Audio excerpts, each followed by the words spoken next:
Good morning everyone. In the last class we have completed the question up to question number 3rd. Today we are going to do question number 4th. तो लिखा है 250 tickets were sold on a raffle. Mahi calculates that the tickets bought for her family gave them a 0.016 probability of winning first prize. How many tickets old Mahi's family?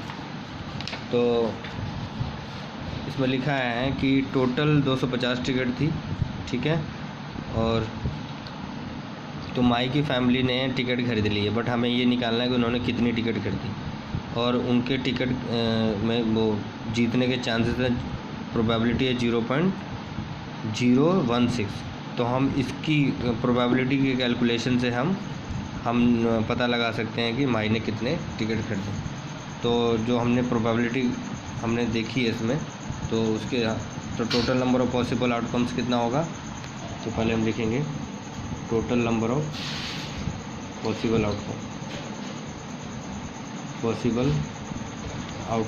Total possible outcome है 250, क्योंकि total ticket है 250। अब इसके अंदर number of available outcome हमें नहीं पता, but हमें प्रोबेबिलिटी पता है, probability of winning price.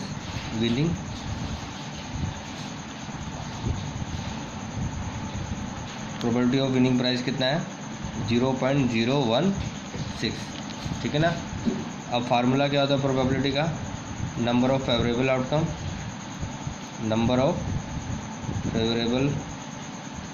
Outcome upon में total number of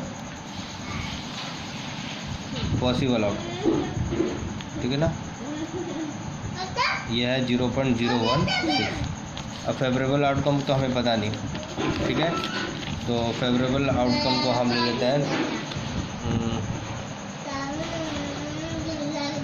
favourable outcome हमारा, मैंने ये टेढ़ा खींच दिया थोड़ा सा। फेवरेबल आउटकम तो हम कुछ नहीं लिखते हैं, हम ई लिख लेते हैं, ठीक है ना, या टिकट्स लिख लेते हैं।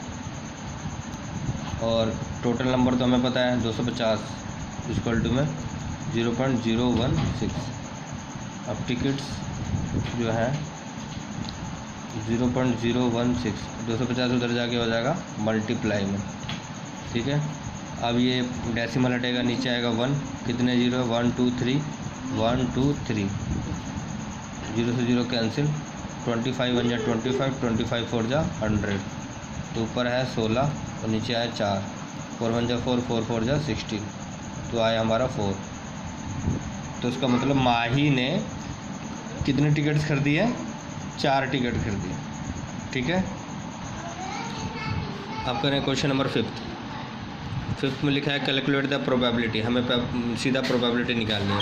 तो 5th का फर्स्ट में लिखा है being born on a Friday, मतलब फ्राइडे के दिन पैदा होने की प्रोबेबिलिटी क्या है किसी बच्चे की, फ्राइडे के दिन।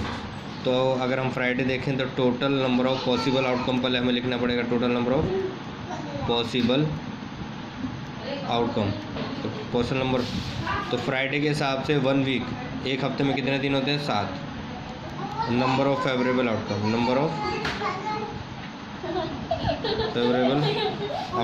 फेवरेबल आउटकम कितना हुआ, फ्राइडे की बात करें तो सिर्फ 1 हुआ, क्या हुआ 1, क्योंकि हफ्ते में पूरे वीक में फ्राइडे कितना होता है, सिर्फ 1। Probability born on a Friday, probability किसकी निकालनी है, बॉर्न ऑन फ्राइडे। तो पहले लिखेंगे number of favourable outcome, total number of possible outcome. तो फेवरेबल आउटकम 1 है, पॉसिबल आउटकम की टोटल पॉसिबल कितने हैं, 7, तो इसका आ गया 1/7। इसी तरीके से बी पार्ट है, बी वाले में लिखा है not being on a Friday. तो नॉट बीइंग का मतलब हुआ अगर पैदा होने की 1/7 है तो पैदा ना होने की, तो probability of not born on a Friday, तो इसका होगा माइनस कर देंगे। तो एक फ्राइडे 1 है तो बाकी दिन कितने बचे, 6, तो इसका आ जाएगा 6/7, 6/7, ठीक है। अब इस तरीके से आते हैं क्वेश्चन नंबर 6 पे। अ कॉइन इज टॉस्ड ट्वाइस, अगर एक सिक्के को 2 बार उछाला जाता है, right it sample space number of the possible outcome. तो क्या क्या आ सकता है अगर एक सिक्के को 2 बार उछाल दिया जाता है तो क्या क्या आ सकता है। तो हमें नंबर ऑफ पॉसिबल आउटकम लिखने हैं। तो नंबर ऑफ पॉसिबल आउटकम, तो जब हमने एक सिक्के को 2 बार उछाला तो या तो उसमें दोनों में हेड आ सकता है, दोनों बार 2 बार उछाला तो हेड आ सकता है, या फिर हेड टेल आ सकता है, या फिर टेल हेड आ सकता है, या फिर टेल टेल आ सकता है। कहने का मतलब जब आपने ऐसे करके सिक्का उछाला तो दोनों में ऐसे आ सकता है हेड हेड, या फिर पहले वाले में हेड दूसरे वाले में टेल, या फिर पहले वाले में टेल दूसरे वाले में हेड, या फिर दोनों में टेल और टेल आ सकता है। तो टोटल पॉसिबल कितने हो गए इसके? 4, ठीक है ना। ये 4 है पॉसिबल आउटकम। ये आपका क्वेश्चन नंबर 6 था। अब क्वेश्चन नंबर 7 में लिखा है in each case chances of desire outcome is मोर। कौन से 7 में पूछा है कि 2 केसेस दे रखे हैं, किस में आउटकम्स के चांसेस ज़्यादा हैं। पहले लिखा है getting head in a toss of coin. Case 1 7 question में अगर हम एक सिक्के को उछालते हैं तो या तो हेड आएगा या फिर टेल आएगा, है ना। तो हेड आने के कितने चांसेस है? 1/2 50%, इसके भी कितने 50%, दोनों के आने के 50% चांसेस है। केस नंबर 2 में लिखा है गेटिंग 4 इन अ थ्रो अ डाई। तो डाई लिखना था, इसने डिस्क लिख दिया था, मैंने सही किया है, गलत है, आप भी ठीक कर लेना बुक में। तो अगर कोई लूडो का फेंकते हैं, लूडो में क्या क्या आ सकता है 1 2 3 4 5 6, तो उसने पूछा 4 आने के कितने चांसेस हैं, तो 4 आने के बहुत कम चांसेस हो गए, मतलब 1/6 हो गए, है ना। क्योंकि 1 भी आ सकता है, 2 भी आ सकता है, 3 भी आ सकता है, 5 भी आ सकता है, 6 भी आ सकता है, बहुत कम चांसेस हैं 4 आ जाए। मगर जब हम कॉइन टॉस करेंगे तो पूरा 50% चांस है कि वो हेड आ जाए, है ना।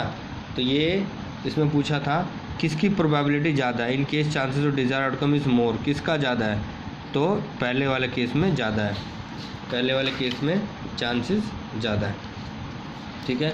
अब लास्ट क्वेश्चन है दैट आपको सिर्फ लिखना है case 1 case in case 1 chances of desire outcome is more, बस ये लिखना है, in case 1 chances of desire outcome is more. Question number 8 में the table given below show the result obtain in tossing a coin 500 times. एक सिक्के को 500 बार उछाल लिया, कितनी बार? 500 बार उछाला, तो उसमें से हेड आया 200 बार और टेल आया 300 बार। उसमें से लिखा है find the probability of occurring head. तो हेड आने के चांसेस अब कितने होंगे? तो बहुत इजी है, आपको वही लिखना है total number of possible outcome. Total number of possible outcome कितना है? 500, क्योंकि टोटल कितना है दोनों मिलाकर 500। अब किसके बारे में पूछा है? हमसे पूछा है हेड के बारे में। Number of possible favourable outcome, number of favourable outcome. तो हेड के बारे में पूछा है, तो हेड कितने हैं? 200, तो फेवरेबल आउटकम कितने हैं? 200। अब P probability of occurring head आने की क्या प्रोबेबिलिटी है? तो वही लिखेंगे formula, number of favourable outcome और टोटल नंबर ऑफ